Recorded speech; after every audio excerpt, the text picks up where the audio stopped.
Alors pour commencer, on va regarder les objets liés, les objets dynamiques. Donc d'un côté, vous avez un fichier qui s'appelle Loft Tuto, qui fait partie d'ailleurs d'un tuto que j'avais fait, que vous pouvez retrouver sur la plateforme tuto.com. Voilà, apprendre à créer tout cet atelier, sauf que là on l'a déjà tout intégré, puis on va intégrer cette Mini Cooper 3 portes à l'intérieur avec ce système de lien dynamique. Voilà, donc première chose à faire, eh bien je vais ouvrir mon fichier, Loft Tuto, ici, qui va s'ouvrir avec ma version SketchUp Pro 2019. Alors j'essaierai de sauvegarder les fichiers avec une version antérieure, sinon il faudrait travailler avec la dernière version SketchUp Pro 2019, ce qui peut être embêtant pour vous. Donc voilà, j'ouvre mon fichier SketchUp. Alors bien entendu, il faut qu'Enscape soit installé. Donc vous allez sur le site Enscape et vous téléchargez la version d'essai à 14 jours. Voilà, pour faire l'essai, vous aurez directement cette barre d'outils dans SketchUp. Voilà, donc la première chose, c'est le lien dynamique qui existe entre SketchUp et des objets importés. Et on va voir ça tout de suite. Alors pour information, dans d'autres logiciels, c'est ce qui s'appelle des proxys. Je vais vous écrire ça tout de suite. Voilà, ici. Les proxys, P-R-O-X-Y. Donc si jamais vous voyez ça quelque part, donc un proxy, c'est en fait un fichier qui est, c'est un objet qui est très simpliste. Par exemple un arbre comme ça, voilà, hop, vous avez un magnifique arbre, et au rendu, ça va être un arbre magnifique avec plein de feuilles, etc. Donc c'est exactement comment fonctionne Enscape. Donc nous on va intégrer cette voiture sous forme de link. Pour ça, vous allez aller cliquer ici, hop, dans Enscape Object, et vous allez avoir une barre d'outils qui va s'afficher, voilà, ici. Donc là, il y a tous les objets lumineux, et vous voyez tout à droite, vous avez les linked modes, donc les objets qui vont être liés à votre fichier SketchUp. Donc on va tout de suite cliquer dessus, puisque vous avez le fichier source, et on va aller chercher tout bêtement, voilà, la Mini Cooper 3 portes, et on fait ouvrir. Et voilà. Et votre Mini Cooper n'apparaît absolument pas, ce qui est tout à fait normal. Ça fait comme moi tout à l'heure, et vous voyez, vous avez votre objet. Alors par contre, elle est un petit peu... Hop, elle est un petit peu basse. Je vais la remonter un peu. Super. Voilà. Je pense que le jeu d'axe est un peu différent dans le fichier source. Donc voilà. Donc j'ai une magnifique voiture que voici, que voilà. Et on va voir si ça a fonctionné. Bah, tout bêtement, on lance le process Start Enscape. On y va. Et on va voir si notre voiture apparaît. Et voilà. En effet, elle est là. Donc ça, c'est génial. Je vais pouvoir pivoter dans mon espace Enscape. Uniquement dans cette fenêtre-là. Donc si vous ne connaissez pas trop, vous allez voir, c'est assez génial. Avec la souris, vous pouvez vous balader. En enfonçant le bouton de la molette, vous pouvez faire des pannes, c'est-à-dire des déplacements en translation gauche-droite au bas. Vous laissez le bouton gauche, hop, là, vous faites de la rotation en mode orbite. Tac. Et puis, hop, le bouton droit aussi permet de pivoter. Donc clic droit en mode orbite et clic gauche, ce qu'il appelle le look around. Ça permet de regarder de part et d'autre. Donc voilà, donc ça c'est plutôt cool. Et puis, donc si vous retournez dans votre modèle SketchUp ici, on va activer le Live Update qui permet de mettre à jour les objets et en même temps mettre à jour les caméras. Voilà. Vous allez voir que quand je vais me déplacer, je veux zoomer sur ma voiture, sur le pare-choc avant, ben, je vais plutôt bien entendu me fixer à droite. Mais ça c'est vraiment génial. Et puis du coup, si je duplique mes petits rectangles, je vais mettre deux voitures côte à côte, et hop, ça se fait automatiquement.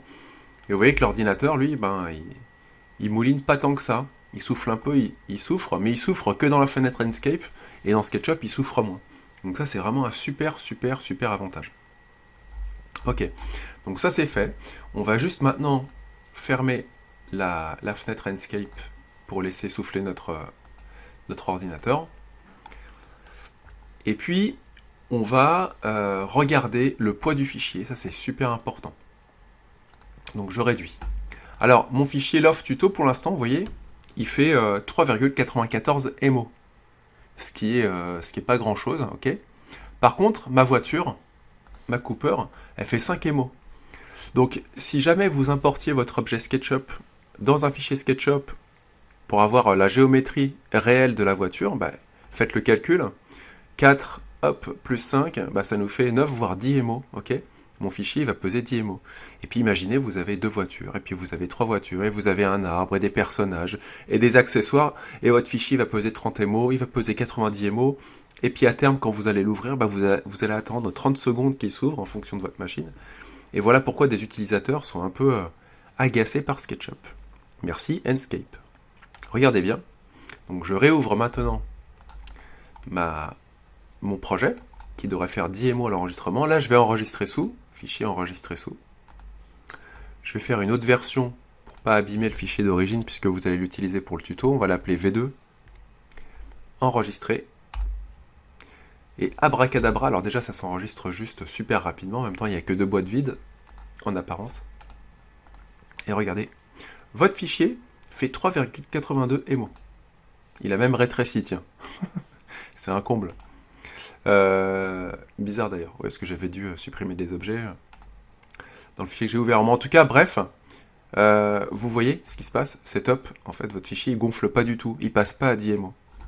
Donc ça, c'est plutôt génial. Donc voilà pour la bonne nouvelle. Autre chose, maintenant, vous voyez le rendu. Alors, je vais vous le remontrer. Voilà. Le rendu d'Enscape, pour l'instant, l'objet que j'ai importé, c'est un objet SketchUp. La personne qui a modélisé dans SketchUp, elle s'est pas dit, bah tiens, je vais modéliser pour Enscape. Elle connaît peut-être pas Enscape. Okay. Donc au niveau des matériaux, il n'y a pas grand-chose. Vous voyez, l'enjoliveur, il n'est pas métallisé. Là, on n'a pas un esprit vitre, chrome non plus. La vitre, bon, par contre, elle y est par défaut. Parce que Enscape, dès que vous avez une matière translucide, il la considère comme du verre, donc ça, c'est plutôt génial. Seulement, au niveau des matériaux, c'est pas ça. Donc, qu'est-ce qu'il va falloir faire? Eh bien, il va falloir faire ça, c'est-à-dire qu'on va quitter, je quitte mon modèle, et je vais ouvrir ici, indépendamment, ma voiture. D'accord? Donc, en fait, il faut, si vous voulez que votre voiture, enfin, votre objet qui est lié, ait des propriétés de matériaux, de brillance, par exemple, ou de lumière émissive, il va falloir ouvrir votre fichier à part, comme ça. Ok? Vous lancez Enscape.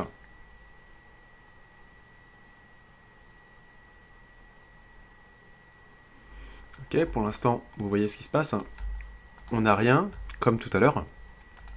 Et donc, tous les matériaux qui m'intéressent pour avoir justement un aspect un peu chrome, métallique, etc., je prends le pot de peinture avec Alt. Donc, je vais sélectionner la couleur qui m'intéresse. Ici, elle s'appelle Blue Signal, je sais pas quoi. Et je rajoute ici Car Paint. D'accord? Peinture de voiture. Car Paint, Enter. Et vous voyez, hop, ça prend la matière, ça va super vite. On enchaîne la pipette, paf, sur le rétroviseur. Et là, on va mettre métal. On pourrait mettre de l'aluminium ou bien du chrome. Et paf, ça y est. Je vais mettre à jour la vue. Vous allez voir ça tout de suite. J'ai fait une mauvaise manip, voilà. Regardez, si c'est pas beau. En fait, votre rétroviseur, ça y est, il prend la texture. Et ainsi de suite. Donc je vais m'arrêter là. Je vais prendre juste l'enjoliveur que je vais transformer en métal en rajoutant l'extension métal. Alors ça, vraiment, c'est un gain de temps phénoménal. Et là, pareil, tiens, ça ressemble pas à du métal. Donc on va prendre ça et métal. Toc, super. Et voilà. Donc ça, c'est fait. Il suffit maintenant d'enregistrer ma scène, fichier enregistré sous. Mini Cooper 3, on va l'appeler cette fois-ci avec texture.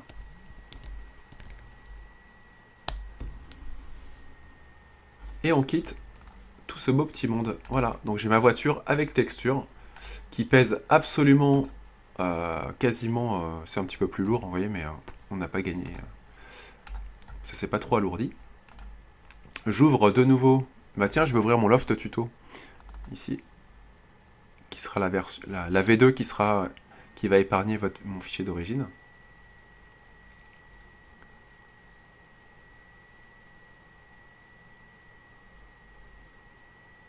Et on y va, hop. Voilà, donc là, je suis obligé de supprimer les 2 voitures que j'avais importées parce que c'était pas les mêmes objets. C'est pas mon Austin avec mes textures. Donc Enscape Object, c'est parti. Je reclique sur ce petit bouton. Et là, je vais relier de nouveau linked, modèle, et là, j'importe ma voiture avec mes textures. Je vais la remonter encore un petit peu. Vous voyez, ce modèle-là, il n'a pas été bien conçu par la personne, puisqu'à chaque fois qu'elle s'importe sur mon projet, elle arrive à moins 10 mètres. Et puis attention, là je fais le rendu. Bon, il n'y a pas de suspense, je sais que ça va marcher. Et là, j'ai toutes mes textures. Et c'est vraiment top. Vous voyez, ma voiture, je l'ai préparée à part. Et là, elle a toutes les super belles textures que je voulais. Tout brille, super. Elle est toute propre en plus. Ok. Et puis j'enregistre mon fichier, enregistrer. Et là, il n'y a pas tellement de suspense, hein, il ne va pas se passer grand-chose d'autre par rapport à tout à l'heure. Vous voyez, votre fichier, 3,83 MO, il est toujours aussi léger. Il n'y a pas eu grand-chose de plus. Donc ça, c'est vraiment tip-top génial. C'est vraiment top, c'est super bien. Ça va super vite. Vous voyez qu'on peut très vite réimporter l'image. Autre chose, je ne sais pas si vous connaissez, mais je vais vous le dire, la fonction recharger. Donc il faut savoir que l'objet importé, c'est un composant. Ok ? Je vais vous mettre là. Hop, voilà. Donc l'image importée. On recommence. Tac, je sélectionne mon objet. Ici, votre objet, c'est un composant. Il vous l'explique ici. D'accord ?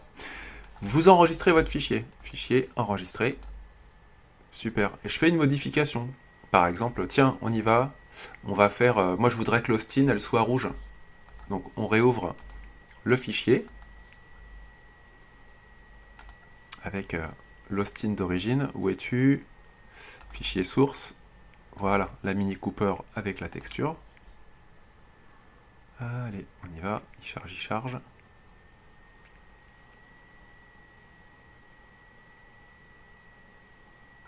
Super. Donc finalement, je veux faire un parc auto, ou en tout cas j'ai mes deux collaborateurs qui ont deux peintures différentes. Donc on y va, on prend la pipette, on clique sur la peinture métallisée.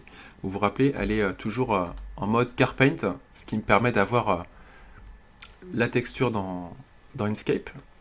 Donc là je vais dans édition, et puis je change la teinte. Donc là je vais dans roue chromatique, puis je voudrais une belle voiture, je sais pas... ouais, Bordeaux, bref, Burke, ouais, c'est pas terrible. Ou alors, tiens, noir, ou grise, ouais, ça c'est pas mal.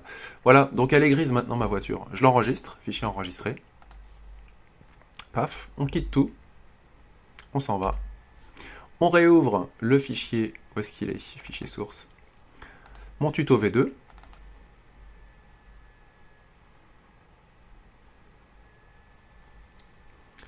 On y va. Voilà.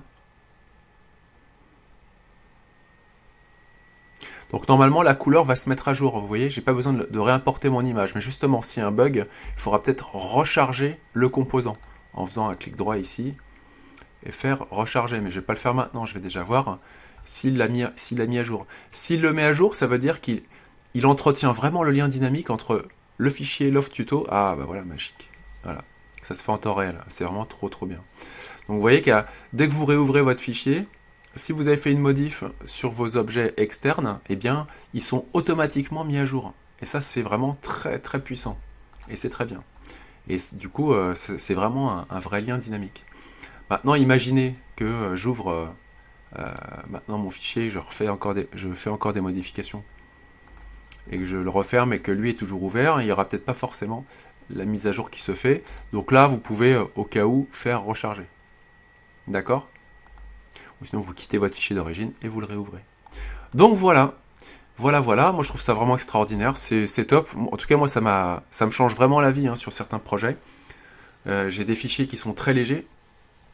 Alors je vais pas dénigrer d'autres produits comme Véret par exemple, mais c'est vrai qu'Enscape c'est tellement rapide, ils ont vraiment pensé à tout. Après c'est une nouvelle génération aussi de produits, puisque Véret ça fait longtemps qu'ils sont sur le marché. Mais voilà, c'est très bien pensé, c'est facile. Je pense notamment à des gens comme les décorateurs d'intérieur, que je croise souvent, qui n'ont pas envie de s'embêter, qui passent leur temps sur de l'aménagement intérieur, de la créa. Et ben ça leur fait gagner du temps, c'est très pratique et agréable à utiliser. Voilà, donc maintenant, deuxième partie, on va regarder les objets tout prêts les Asset Library qui sont fournis avec Enscape.